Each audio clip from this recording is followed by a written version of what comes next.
नमस्कार दोस्तों, स्वागत है आप सभी का एक बार फिर से हमारे YouTube चैनल स्टडी हाइक में। दोस्तों, आज हम इस वीडियो में लेकर आए हैं आपके लिए ब्रिटिश राज का सामाजिक आर्थिक प्रभाव, जिसके अंतर्गत हम बात करेंगे सती प्रथा के अंत के बारे में, विधवा पुनर्विवाह के बारे में, रेलवे के बारे में, धन के निष्कासन के बारे में यानी कि ड्रेन ऑफ वेल्थ के बारे में, जमींदारी, रैयतवाड़ी और महालवाड़ी प्रथा के बारे में। तो इसलिए दोस्तों हमारे साथ जो है अंत तक बने रहिए। चलिए वीडियो स्टार्ट करते हैं। और वीडियो स्टार्ट करने से पहले जिन लोगों ने हमारे चैनल को अभी तक सब्सक्राइब नहीं किया है वो सब्सक्राइब जरूर कर लें। हमारे वीडियो को लाइक और शेयर करते रहें। ब्रिटिश राज का सामाजिक आर्थिक प्रभाव। दोस्तों, भारत के साथ अपने संबंधों की शुरुआत से ही जो ब्रिटिश थे, जो व्यापारी के रूप में भारत में आए थे और शासक और प्रशासक बन गए, जिन्होंने बड़े पैमाने पर भारत के समाज को और अर्थव्यवस्था को जो है प्रभावित किया। इसके कुछ सामाजिक प्रभाव के बारे में बात करेंगे तो राजा राम मोहन राय जैसे शिक्षित भारतीयों ने सामाजिक कुरीतियों को मिटाने के लिए व्यवस्थित रूप से जो है काम किया है। और भारत में governor general Lord William Bentinck, जिनका कालखंड जो है 1828 से 1835 तक रहा है, उनके समय से ही जो है समाज सुधार के दौर शुरू हुआ, जो कि भारतीयों का कोशिशों का ही एक नतीजा था। इसमें जो है अंग्रेजों की अपनी कोई स्वयं इच्छा नहीं थी। 1829 में जो है सती प्रथा को कानून के द्वारा अवैध या दंडनीय बना दिया गया कि कोई भी अगर स्त्री सती होगी या उसे होने के लिए मजबूर किया जाएगा तो उसके खिलाफ जो है कार्रवाई की जाएगी। कन्या भ्रूण हत्या पर जो है रोक लगाई गई। गुलामी को अवैध घोषित कर दिया गया, यानी कि दास रखने के मामले को जो है अवैध घोषित कर दिया गया।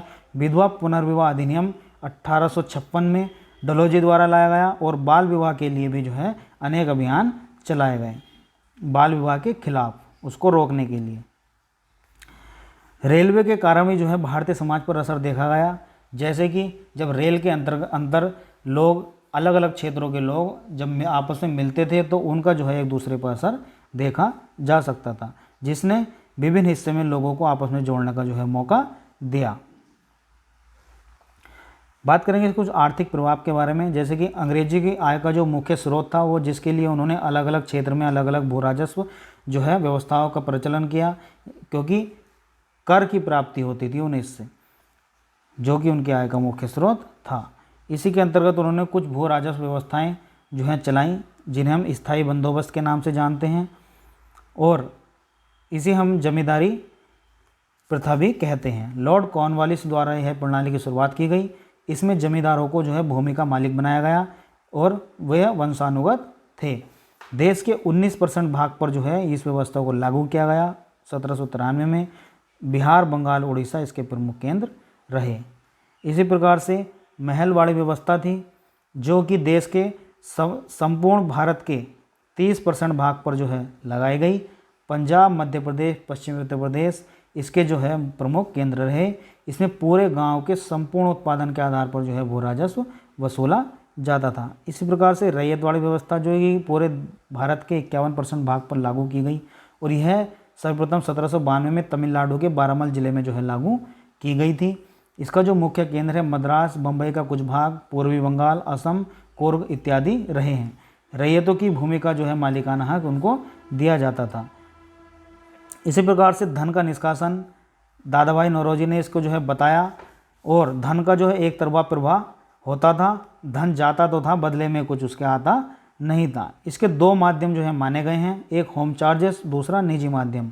होम चार्जेस के माध्यम से क्या होता था कि इसके तहत धन का जो सरकारी माध्यम माना गया है, और इंडिया हाउस के माध्यम से धन का जो है निष्कासन होता था।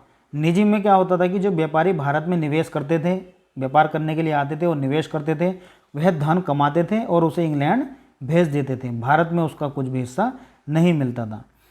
दोस्तों, ये जो ब्रिटिश कालीन जो भू राजस्व व्यवस्था है, आपको इस चार्ट के माध्यम से आसानी से समझ आ जाएगी। जैसे कि आप देख सकते हैं कि स्थायी बंदोबस्त कॉर्नवालिस के द्वारा 1793 में स्टार्ट की गई, और बंगाल, बिहार, उड़ीसा, उत्तर प्रदेश, बनारस, उत्तरी कर्नाटक जो है इसके प्रमुख क्षेत्र रहे। और समस्त अंग्रेजी भारत का, यानी कि जिस टाइम ब्रिटिश भारत जो उस टाइम पे था उसका 19% भाग पर यह लागू की गई, और भूमि अधिग्रहण सदैव के लिए जो है जमींदारों को दे दिया गया।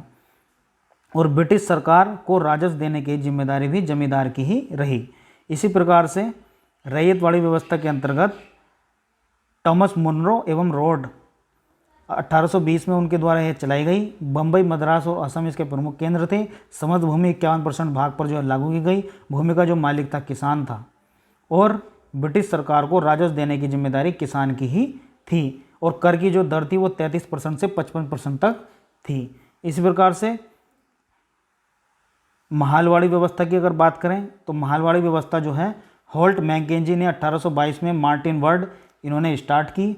उत्तर प्रदेश, मध्य प्रांत और पंजाब में जो है ये व्यवस्था स्टार्ट हुई। समस्त भूमि का जो है 30% भाग पर यह लागू की गई और भूमि पर गांव का जो है अधिकार था। ब्रिटिश सरकार को राजस्व देने की जिम्मेदारी समस्त गांव और गांव के जो है मुखिया उन पर थी।